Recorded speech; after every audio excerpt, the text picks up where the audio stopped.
Well, hello and welcome to Insight with Political Tours, the travel company led by reporters around the world. When the British Museum was told by a dealer that part of its collection was being sold off by one of its employees on eBay, it failed to act. The scandal, the museum still doesn't know how much was stolen, is the latest where antiquities of dubious origin have been traded across the world, and it seems that the world's leading museums and Western collectors are at the very heart of this trade.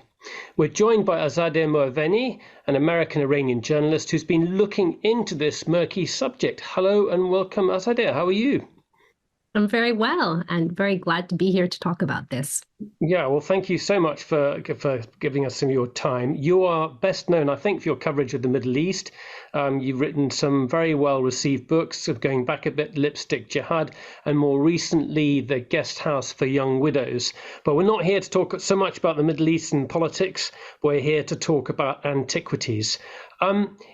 This, from the ostensibly, is a sort of nebulous subject. This is an area that's hard to regulate. We think of these esteemed Western museums, whether it's the British Museum, I'm thinking of museums in New York or the Louvre, as museums that are acting in good faith. And if these things happen once in a while, it's really, really by accident. But I think you wanted to go really look into that and question that in a bit. Why was that? I think that's a premise that, all of us who've grown up visiting these universal museums, if you're someone like me from an area of the world whose patrimony has been well preserved in these museums, sort of growing up and being taken there by your parents and told, well, thank God ancient Persia is in the British Museum because God knows what we would have done with it. There's really not a lot of reason to doubt that these institutions take very great care and consideration for what they, call a universal heritage, that they're custodians of this. I have never been an antiquities reporter. Arts and antiquities was never my beat. It was something that I sort of encountered very accidentally when I was reporting in the Middle East other stories. So I think the world behind what these leading universal museums do, what they acquire, and how they sort of sit next to very illicit, shady other worlds, we don't really see that. Even as conflict reporters, it's not something we necessarily really encounter. So when I was doing reporting on the Islamic State in Syria and Iraq in the period of sort of 2015, 2016, 2017, reporting on the group, that was a group that, like so much of the antiquities trade, or so much of the trade in illicit antiquities, passes through armed groups that traffic other things. They may traffic humans, they may traffic weapons, they may traffic drugs, and they traffic antiquities. So I would be sitting at dinner with some Syrian fighters who were on the sort of moderate rebel side, and they would pull out of their pocket or some pictures and say, like, look at this antiquity that, we found, because ISIS was doing lots of looting. Like, what do you reckon this is? And like, do you know anyone who we could show this to? And over time, it was clear that this was just that these sorts of cultural goods that were being pillaged out of areas that the Islamic State held were moving in volume. So it was really my sort of accidental exposure to this trade, sort of seeing it behind the scenes without really looking for it, sort of piqued my interest, and sort of made me aware that there's a whole world behind what these museums acquire. And it arrives there in a way that we're not meant to see and we're not meant to know about, but that sort of underpins their collections, sort of historic and present. And I suppose that anecdote was part of a bigger picture, I suppose, in which the Western journalists reporting on it's quite an obvious thing. I remember being in Iraq in 2003, the National Museum there being looted and just being pillaged. And in a way, there was a sort of judgmental thing going on, saying, how can you do this to your own civilization? And at the same time, you've got these fundamentalist groups just exploiting the situation, selling things off. But the dots are not being connected in terms of where all that stuff's going. You wrote a fantastic article in the London Review of Books, and we'll share that link in the chat. And I do recommend that people go and read this after this discussion here. But let's just jump to one big story that broke a couple of years back, and that's the opening of the Louvre. I think was it the opening of the Louvre Abu Dhabi Museum, or was it just the opening of a particular exhibition in which there was an exceptional pink granite stele that came supposedly from Tutankhamun's era, and it was about. And you say a bit more about that particular stone, and I think we've got a photograph of it here as well. Yes, so this it was the opening of the Louvre Abu Dhabi, which was the major Emirati-French partnership, part of a broader national partnership between those two countries that had a cultural component, military component, intelligence component, so like very much a state-to-state partnership, part of which was an agreement between the Emiratis and the French that would have them supported in the creation of a Louvre in Abu Dhabi that was not meant to be a branch of the Louvre. It was a franchise of the Louvre's name. Under the agreement, it would borrow from the Louvre's permanent collection as it built up its own permanent collection, and it would benefit from the Louvre Museum's curatorial knowledge as it assembled and presented its emerging collection. So very significant for Abu Dhabi's reputation, significant for the museum itself, boosting its international appeal, and that involves lending a significant part, some of the most important pieces of the Louvre to Abu Dhabi. So a very significant move. Absolutely.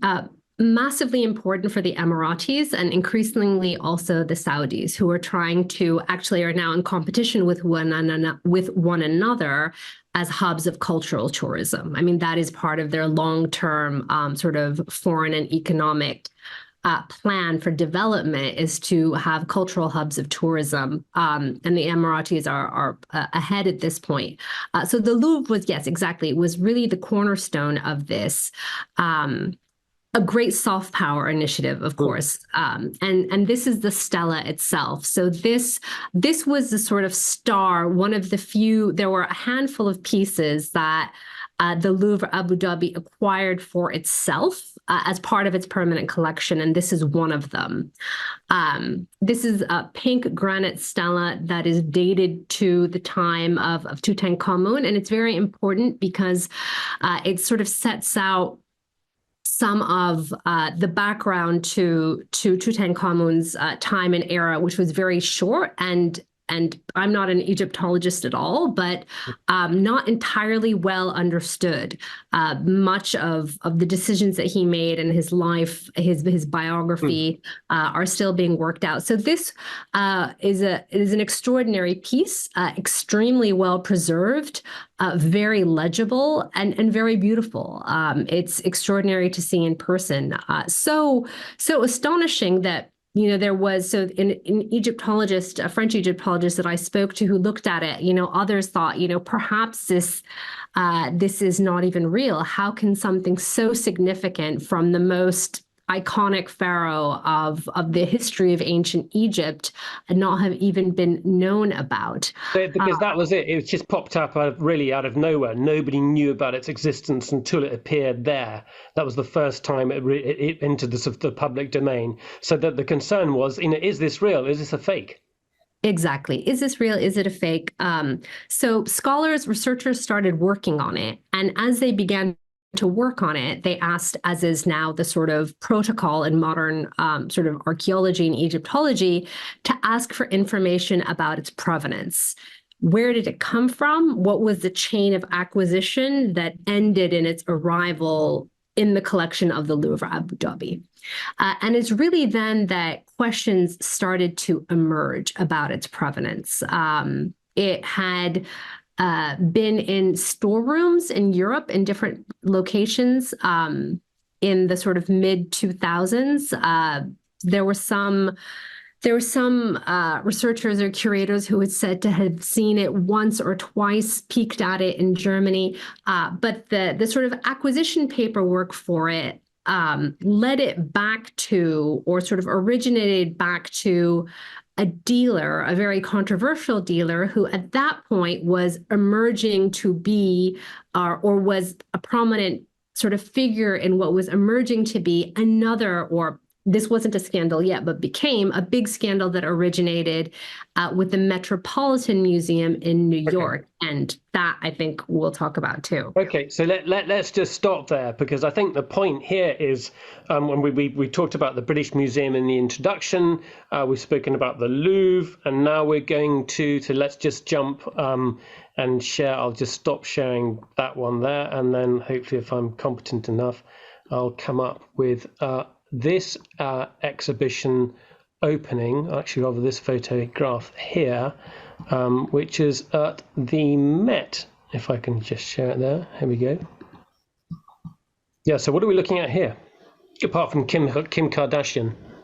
So this is 2018, and this is the opening of a major exhibition at the Metropolitan that was called Nejemunk, which is the name of the ancient Egyptian priest whose sarcophagus we are seeing Kim Kardashian next to.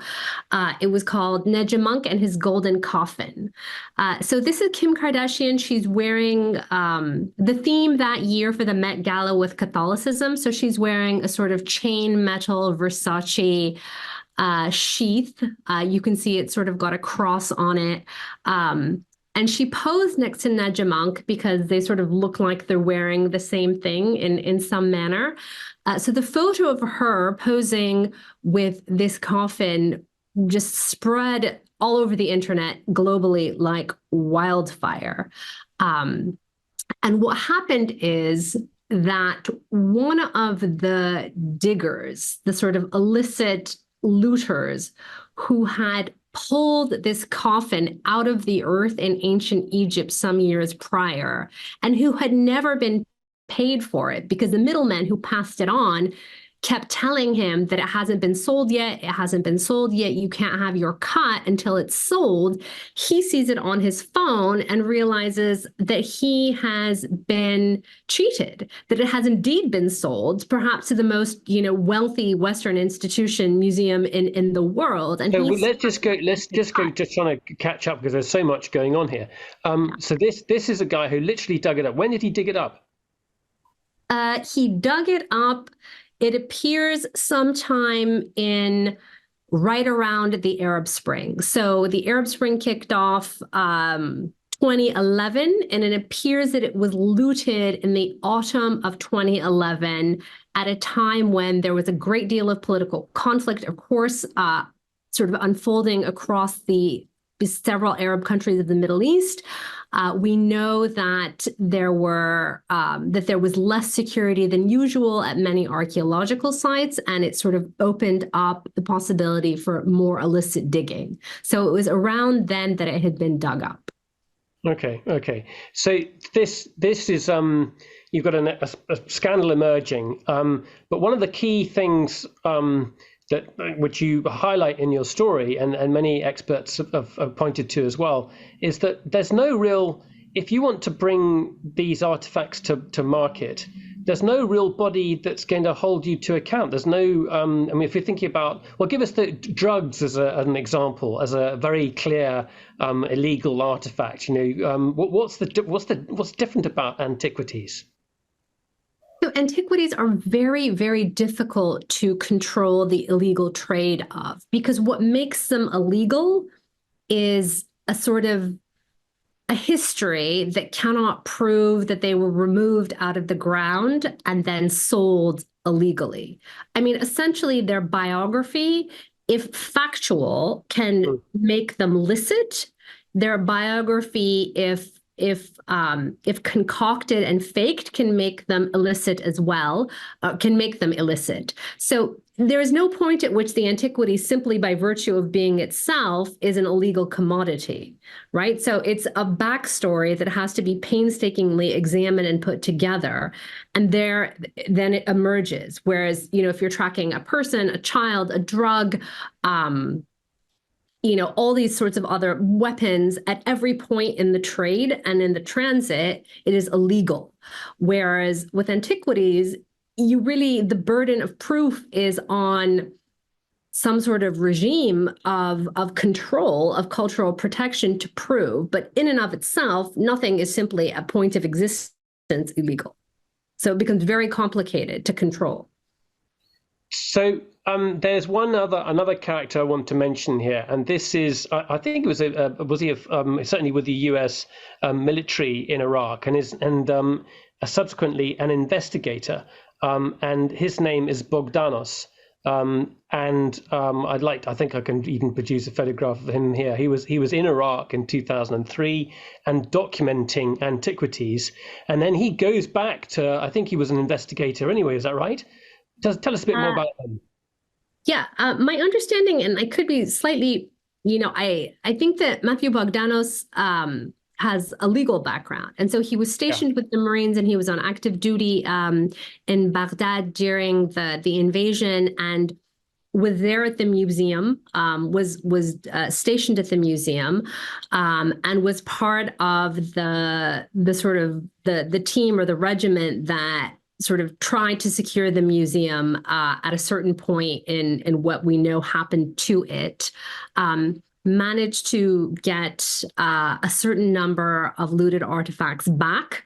But through that sort of formative experience, when his deployment concluded, and he went back to New York and went to a job or a position in the Manhattan District Attorney's Office, this experience had shaped him and persuaded him that there needed to be some sort of transnational, politically motivated sort of regime put in place of control, because he had sort of seen firsthand how cultural heritage could be pillaged and then moved across borders, and how few controls there were, and how hard it was, and how there were not simply the connections and the relationships in place between law enforcement sort of bodies of various nation states and transnationally to deal with this. So he essentially set up an office within the Manhattan District Attorney's purview to deal with antiquities trafficking. And he has since then become sort of single-handedly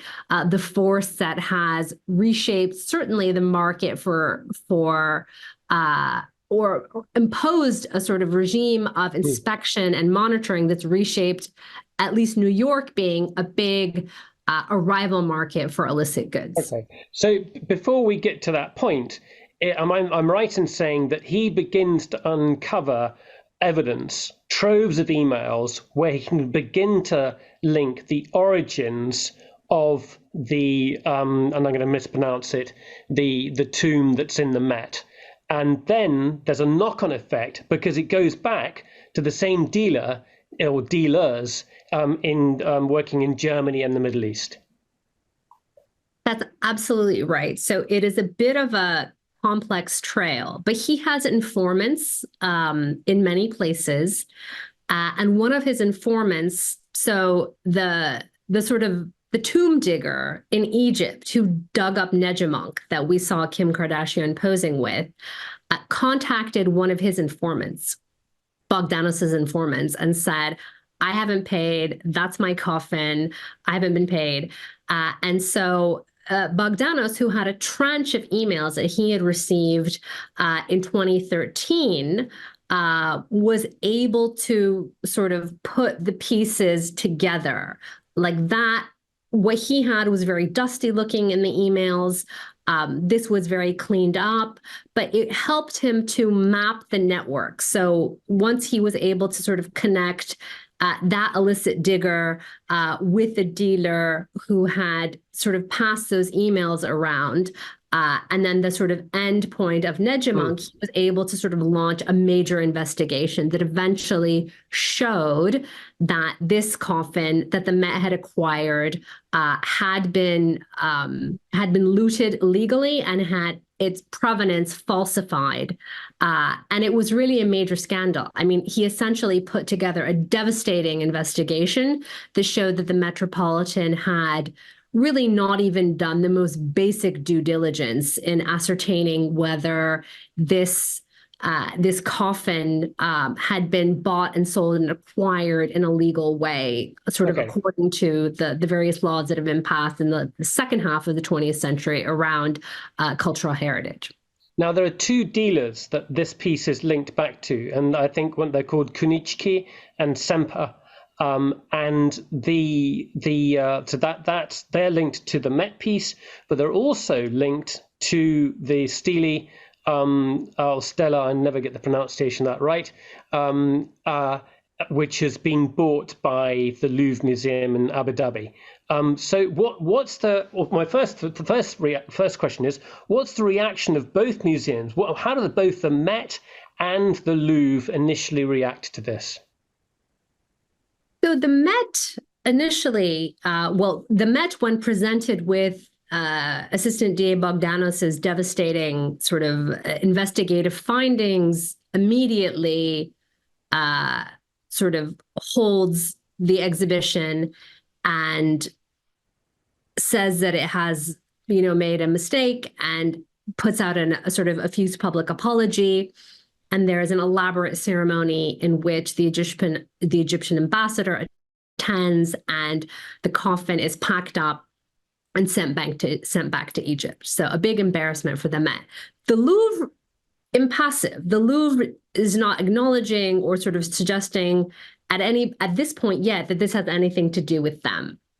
And it's at this point that Bogdanos sort of flies to Europe and goes to different European capitals and hands over the result of his investigation and says, look, like, these dealers had been moving antiquities across Europe, and there are other museums that are implicated. So, here are my files. You guys go and do your own investigation. And that's when we see the French essentially pick up the trail, and we see the French begin their own inquiries that eventually, I'm sure we'll talk about, sort of, they start bringing in curators for questioning. They start bringing in different officials who had been involved on the Louvre side for acquisitions for Louvre Abu Dhabi, bringing them in as well, because they had bought from the same dealers, and essentially they had bought things that were also questionable and perhaps had profited from that relationship, the role that they played in the acquisition. So we should say that both the president and the director of the Louvre, who were on the acquisition committee, deny all the charges against them, but the suggestion in the charges is that they may have profited financially during the sale or the acquisition of the Stele by the museum in Abu Dhabi. I mean, it's scandalous stuff. It seems to be scandalous stuff. But the initial defense, and then certainly in the case of the Met, is we made a mistake. We didn't know what was going on. But Azadeh, is that good enough? Is that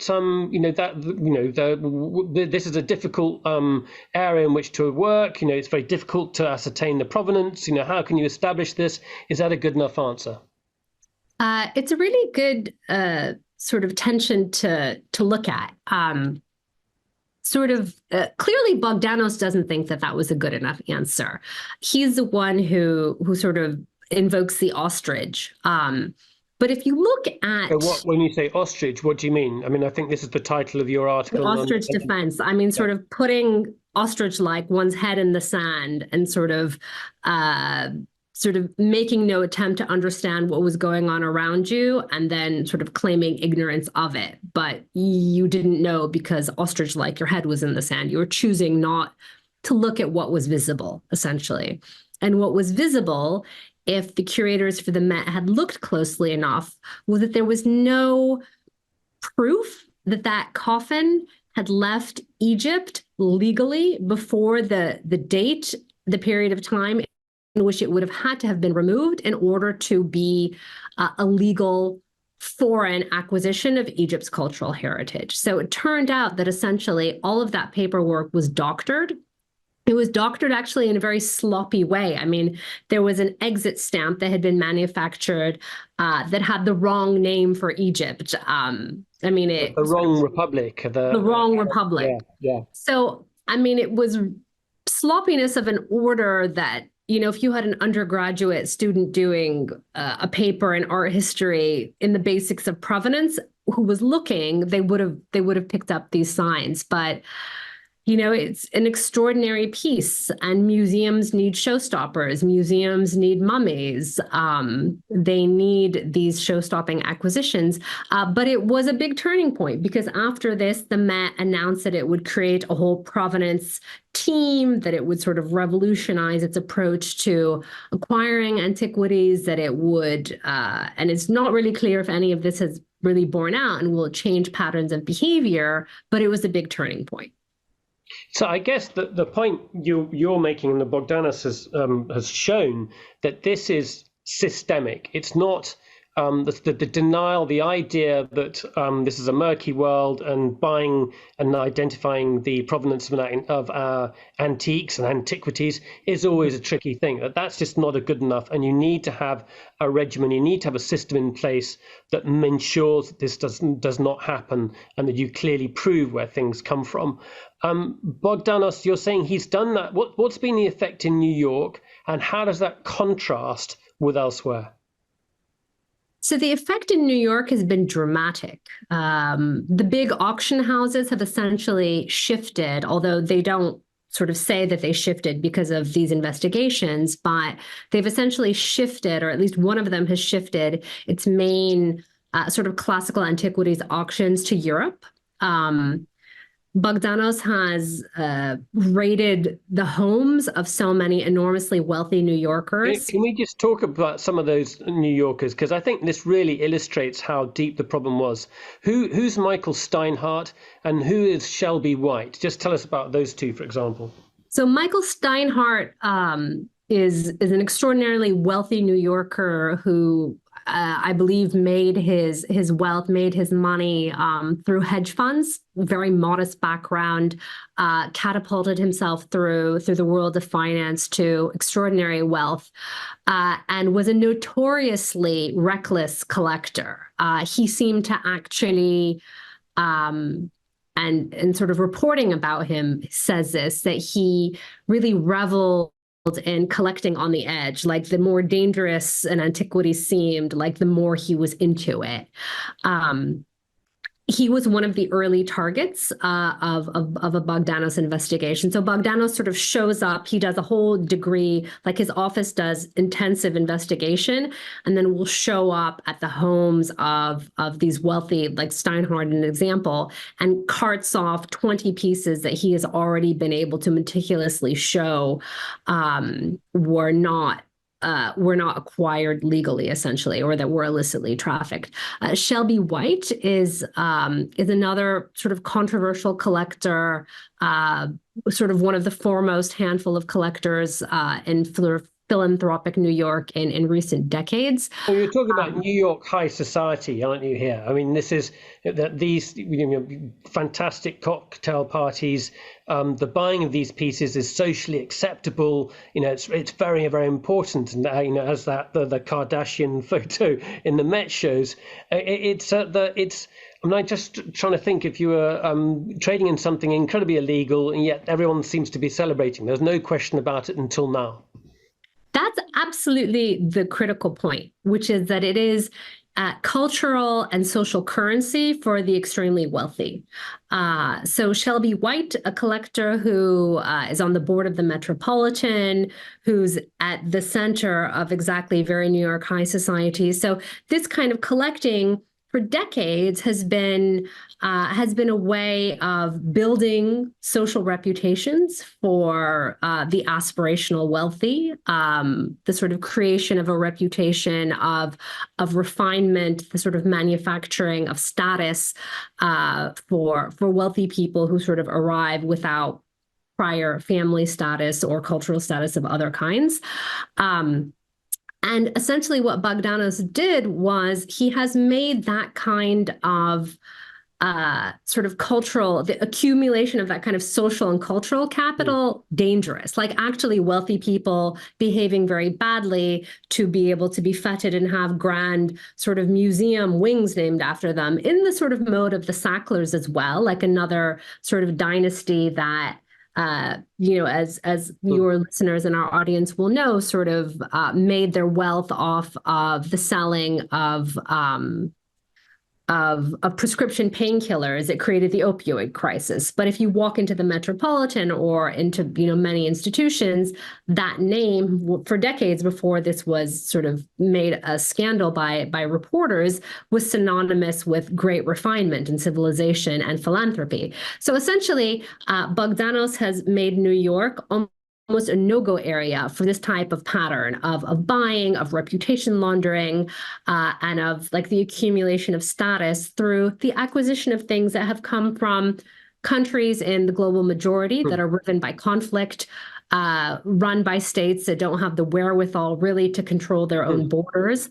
And sort of at the sort of clash, and maybe we'll talk about that, between countries that are very poor but culturally rich and countries that are very wealthy and perhaps culturally in and of themselves sort of poor.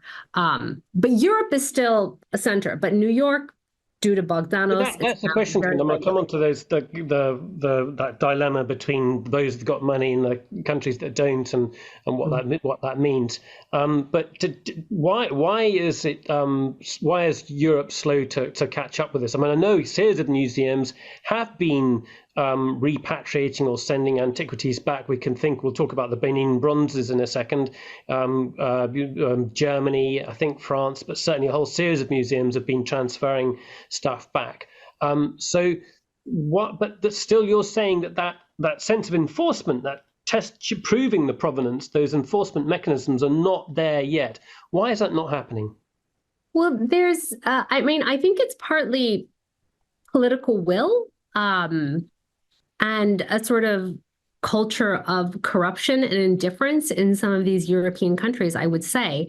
I will put the UK slightly to the side, though, because I think France, Germany, Belgium, Switzerland are particularly bad in a way that the UK...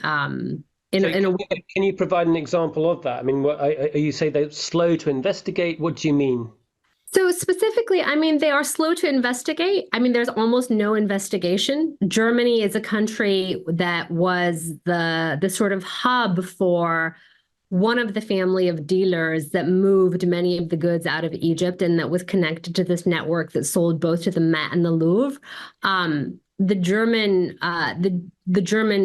law enforcement has been very, very slow to make any progress on those investigations and files.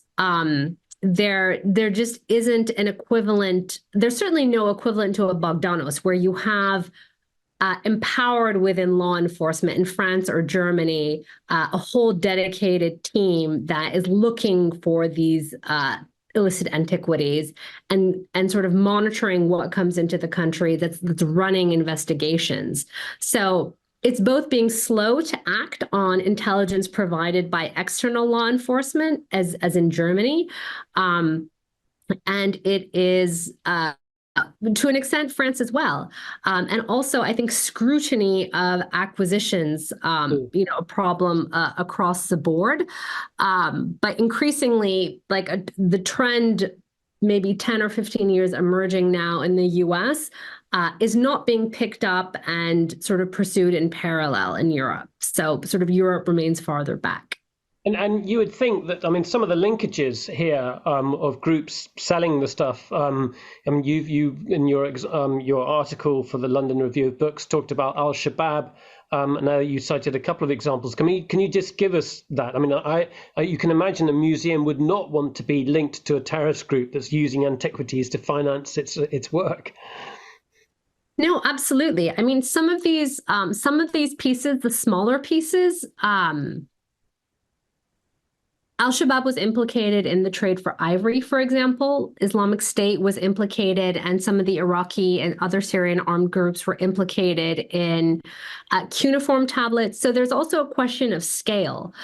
So smaller pieces may not end up in big, lofty museums, but they may go into private collections. If they're of religious value, they may end up in religious museums, like the Museum of the Bible in Washington. So there's also a question of scale. I mean, museums will often be dealing with or being offered very major pieces, like the ones we were speaking about at the outset, sort of big sarcophagi. There is a series of funerary portraits called Fayum portraits that are very, very precious. So what can attract a big museum will often not necessarily be what goes through armed groups, which may be moving larger volume of smaller value pieces. Okay. So sometimes you'll have collectors and these dealers. So the dealers will deal to smaller value collectors and museums as well. So they might be dealing with like a middleman who deals with both the high and low part of the market. So essentially what the museums will be doing is very often facing themselves being offered pieces that were removed from sites that were made vulnerable because of war and conflict in which armed groups were active, but perhaps they're not exactly being offered the piece that was moved by that armed group, if that makes sense. Okay. But very loosely, I can see one defense, and that's that if you think of parts of Syria, Iraq, less so now, but certainly before, the instability and the threat to those artifacts is enormous. And as a collector, you could say, look, this is better off with me, or a small museum might say this is better off with us. At least people can see it, and or at the very least, it's stored for posterity. Isn't that some kind of reasonable argument? Well, countries that are in a state of active conflict, I mean, that's certainly compelling. Countries that are sort of economically isolated and sanctioned and may not be in a position to actually even repatriate their patrimony. That's a sort of complex case unto itself. Syria sort of falls into that. I mean, I think for the most part, that question is sort of complicated by volume and fairness. Some of these collections in museums like the British Museum or the Metropolitan, their collections are not necessarily all accounted for. Like, we may not know exactly, unless we're a sort of museum person, exactly what the British Museum holds from like the ancient heritage of Assyria and Mesopotamia that is strangely enough, the British Museum itself doesn't know either. I mean, they admit they haven't been able to. Indeed, as we realize. And that's an argument that many of these states will make, which is that, you know, if you have so much of ancient Mesopotamia that you can loan it out to the Getty in Los Angeles, you can loan it out there, you're only showcasing maybe 20% of what you have, and your storeroom is that voluminously filled, well, then give us 20% of it back. And maybe corruption and pilfering edges out 5-10% of what we take back because we're a third world state or a developing state or a global south state, and we have corruption. But at least we will have a significant sort of collection of our patrimony in our home state as well. So I think that matters too. That sounds like a pretty high price to me in some ways. I mean, Barnaby Phillips, who we interviewed a while back, wrote a fantastic book about the Benin bronzes, and he explores this issue. The defense that the Western museums often is, we have these collections for civilization, for posterity, and anybody can come through our doors to come and see them.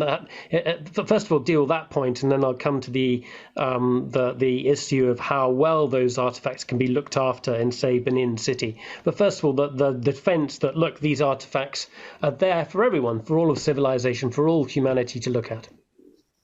Well, you have to be able to get a visa, first and foremost, right? To be able to come from a civilizationally rich but poor global majority country. So if you're a 22-year-old Iraqi who's an archaeology student and you apply for a visa to the British Embassy in Baghdad as a 22-year-old student or a 28-year-old junior curator with a very modest income and no house, your chances of getting a visa are close to entirely none. Now, that applies if you're Nigerian or Ghanaian or Iranian or Syrian. You simply cannot have access because of visa restrictions and because of wealth and because of economic disparities. So yeah, so the idea that the world has access is actually really, really specious. It's wealthy elites in the global majority have access, and then people within the West have access. But the idea that we're holding this for the world to come see it, the world cannot come see it. Yeah, and I guess from if you're in Nigeria and Benin City, you're going to say, what right do you have to decide whether how our heritage should be handled, looked after? It's ours after all. It doesn't belong to you. But the flip side of that is you don't have the conditions to look after it properly. And if it's going to go to Benin City, we don't know whether it is going to, there's a very high risk that it is going to be damaged. And there's high risk that it might be damaged, and there's also high risk. I mean, I think iconic pieces will be safe. It's true because they're protected by their reputation. So Benin bronzes, the Elgin marbles, I mean, things that are iconic and cataloged in a way are safe. But that's a very small amount of these collections, ultimately.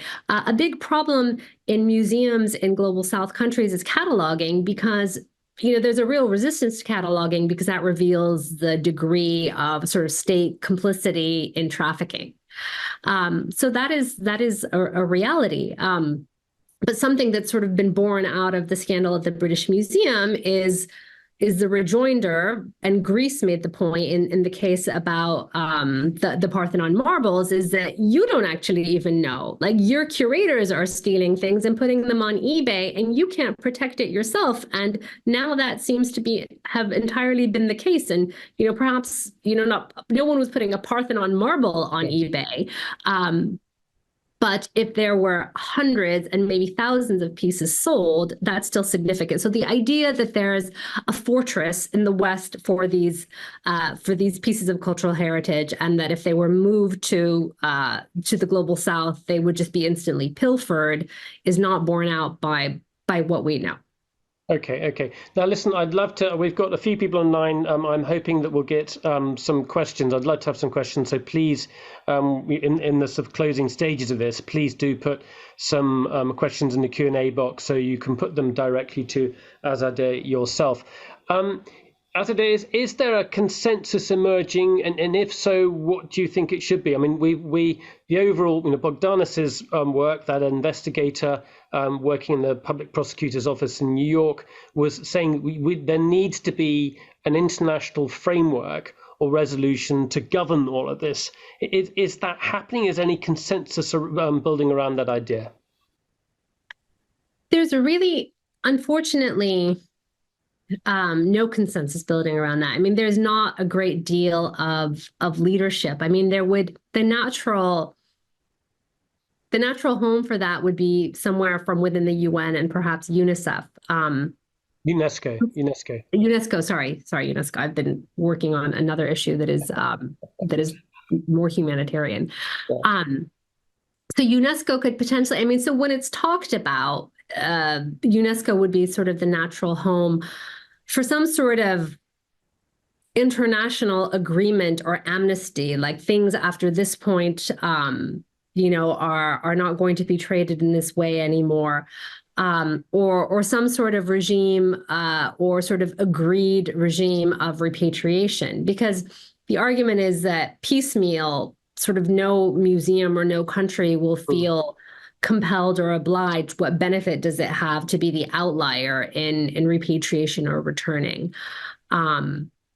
And then jurisdictionally, in terms of just dealing with illicit entry and trafficking, that's also very difficult as well. I mean, essentially, unless there's some sort of Interpol established for simply antiquities, like some sort of Yeah. bespoke mechanism created where law enforcement in different countries are sort of connected, and there also needs to be a sort of high level UN treatment, essentially, of what the jurisdictional challenges would be. I mean, it's kind of like, to use maybe a difficult example of something else that I work on, is prosecution of sexual violence during conflict. I mean, perpetrators move borders. It's not clear what country has jurisdiction. I mean, essentially, there has to be like a high level coming together legal minds to think about sort of jurisdictional strategies for criminal prosecution. So, yeah, I mean, that sort of takes organization and leadership at an international level.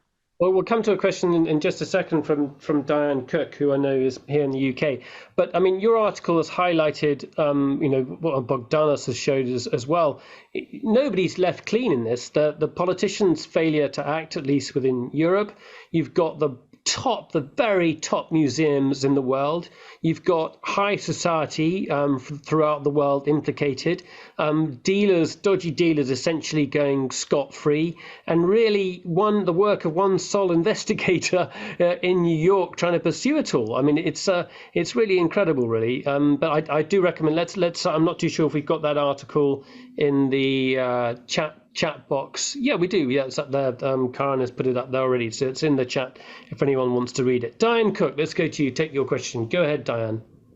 This is slightly different, but I wondered if Bogdanos' action in New York has had any effect on the trade in fakes, because it's almost running in parallel to what you've been discussing, because again, fakes have been infiltrated into the mainstream with all of the issues about provenance and so on. And are the same people involved? And is there any evidence in your work of the various groups selling fakes rather than just the original items? That's a very good question. I mean, I'm not sure whether I think something that often comes up as a defense when he does go in to investigate is a dealer will say, I wasn't sure whether it was real, maybe it was a fake. I mean, I think it comes up as part of plausible defense when there's a sort of dragnet or a particular dealer is being looked at. I mean, at the level of the sort of pieces that the sort of the high level pieces that the museums are looking at, by the time it sort of proceeds to a point where a museum might want to acquire it, I think they do their own sort of testing. And so maybe fakes are moving at like a slightly one rung below in the market. And maybe, I mean, fakes come up a lot, I think. But to your question, whether what Bogdanos has been doing, has it impacted fakes? The flow of fakes, I simply don't know. I think the flow of antiquities into New York and the US generally is greatly reduced. So perhaps that includes fakes. Fakes come up a lot in lawsuits between individual collectors, private collectors, and auction houses, because sort of individual collectors, I mean, there are, you'll be able to, if you just sort of Google, Qatari sheikh, Sotheby's, you'll come up with like many lawsuits. So it seems like that's where the sort of fake route goes often, is to individual collectors who aren't doing that much due diligence, and the dealers are sort of kind of in a kind of funny place, because the dealers are working with the authenticators, and the authenticators kind of can have a financial interest in authenticating something if the dealer is then going to sell it on, and then they may get a kickback. So that's kind of also like a sort of corrupt area of the market. But to your question, I don't know. I don't know if it has reduced fakes, but I think there's been so many fakes sold even to private collectors and so many lawsuits around that I presume that the auction houses that are also, or the dealers that are sort of the middlemen or the middle envoys, are sort of not wanting to be sort of embroiled in litigation about it as much. Audrey, I can see Audrey Wolf, who's in New York, has popped up now. So let's just take a quick question from Audrey before we wrap up. Audrey, you there? Go ahead. Just need to. There you go. Open your. That's it. Go ahead and ask your question. Yes, I'm in Washington actually, and my daughter-in-law works for the Met, so I'm going to ask her some more questions. She's the curator. Anyway, what I want to know is how do these people, some of whom not as rich as those two you mentioned, but some of them do collect, how do they ultimately, after they own the pieces, become suspicious and thereby institute a lawsuit?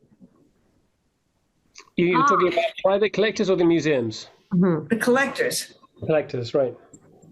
Well, anybody, how do they've gone ahead and bought the pieces, have them in their collections, and then somewhere along the line, they become suspicious enough or something. What is it that gets them to move forward? I suppose the very first question is that when they're buying it, and when you're buying anything, you should say, what's the provenance of this piece? I mean, that's right. Well, I know that. Yeah. But then they sort of get it, and then they have it, and then they have been duped or something. And find out. How do they find out is my question. It's a good question. It's a really good question. I mean, I did not report particularly on private collectors. I mean, I came across a number of those lawsuits as I was sort of I was looking at some of the dealers. And it could be that, dealers who are implicated, and, if a particular collector has bought a lot from that dealer, then, I don't know, a sort of private secretary in that collector's collection might become suspicious and start looking at it. But, it might vary case to case. Like, how does it come to the attention? Perhaps they try to sell it on, and it's then sort of detected that it may not be authentic. I would be speculating. I think it would be very sort of particular to the case because, private collectors collect very widely. Some of them collect across, multiple civilizational areas and times. Do they have curators or art advisors in their employ who then kind of assess? Perhaps they try to loan it to a museum, and then the museum, in the course of assessing it, sort of detects something. I think it could be, almost anything depending on the nature of the collection and the piece. And the key question is, how was it acquired in that country initially? How was it taken away? Because with, revising, going back over our colonial history, and the Benin bronze is a prime example of that, so much the legality of those purchases or just theft, puts those objects in question. And it's very, very difficult to establish how that thing, was it purchased?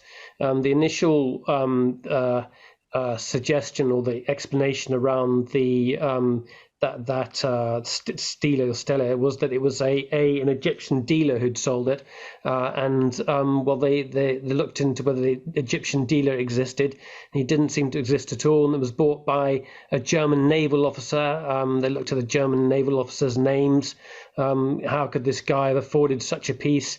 It's very, very tricky, but if you're in a museum, there's no real excuse. Exactly. Great. Well, listen, Audrey, thank you for your question. Well, thank you also to Diane Cook. This has been fantastic, Azadeh. I've really enjoyed it. Steep learning curve for me. If you haven't read that article in the IRB, I do recommend everyone to go and have a look at it. But thank you very much indeed for your time. It's been a really, really good discussion. Really my pleasure. Always happy to.